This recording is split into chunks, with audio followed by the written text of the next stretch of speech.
Walden by Henry David Thoreau. Narrated by Kennedy Fraser. Walden by Henry David Thoreau. Chapter 1. Economy. Part 1. When I wrote the following pages, or rather the bulk of them, I lived alone in the woods, a mile from any neighbor, in a house which I had built myself on the shore of Walden Pond, in Concord, Massachusetts, and earned my living by the labor of my hands only. I lived there 2 years and 2 months. At present I am a sojourner in civilized life again. I should not obtrude my affairs so much on the notice of my readers, if very particular inquiries had not been made by my townsmen concerning my mode of life, which some would call impertinent, though they do not appear to me at all impertinent, but, considering the circumstances, very natural and pertinent. Some have asked what I got to eat, if I did not feel lonesome, if I was not afraid, and the like.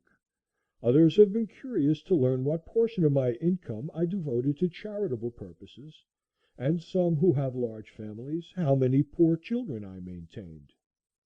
I will therefore ask those of my readers who feel no particular interest in me to pardon me if I undertake to answer some of these questions in this book. In most books the I, or first person, is omitted. In this it will be retained. That, in respect to egotism, is the main difference. We commonly do not remember that it is, after all, always the first person that is speaking. I should not talk so much about myself if there were anybody else whom I knew as well. Unfortunately, I am confined to this theme by the narrowness of my experience. Moreover, I, on my side, require of every writer, first or last, a simple and sincere account of his own life, and not merely what he has heard of other men's lives. Some such account as he would send to his kindred from a distant land. For if he has lived sincerely, it must have been in a distant land to me. Perhaps these pages are more particularly addressed to poor students. As for the rest of my readers, they will accept such portions as apply to them. I trust that none will stretch the seams in putting on the coat, for it may do good service to him whom it fits. I would fain say something, not so much concerning the Chinese and Sandwich Islanders, as you who read these pages, who are said to live in New England. Something about your condition, especially your outward condition or circumstances in this world, in this town, what it is, whether it is necessary that it be as bad as it is, whether it cannot be improved as well as not. I have traveled a good deal in Concord, and everywhere, in shops and offices and fields, the inhabitants have appeared to me to be doing penance in 1,000 remarkable ways.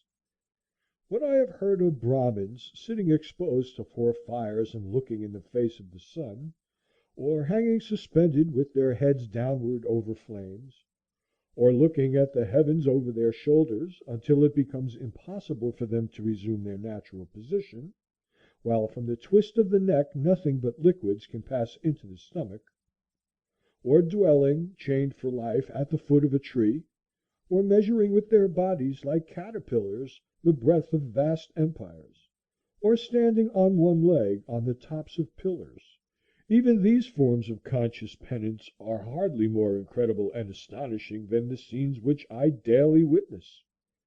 The 12 labors of Hercules were trifling in comparison with those which my neighbors have undertaken, for they were only 12 and had an end. But I could never see that these men slew or captured any monster, or finished any labor. They have no friend Iolaus to burn with a hot iron the root of the hydra's head, but as soon as one head is crushed, 2 spring up. I see young men, my townsmen, whose misfortune it is to have inherited farms, houses, barns, cattle, and farming tools, for these are more easily acquired than got rid of. Better if they had been born in the open pasture and suckled by a wolf, that they might have seen with clearer eyes what field they were called to labor in. Who made them serfs of the soil? Why should they eat their 60 acres, when man is condemned to eat only his peck of dirt? Why should they begin digging their graves as soon as... Sample complete. Ready to continue?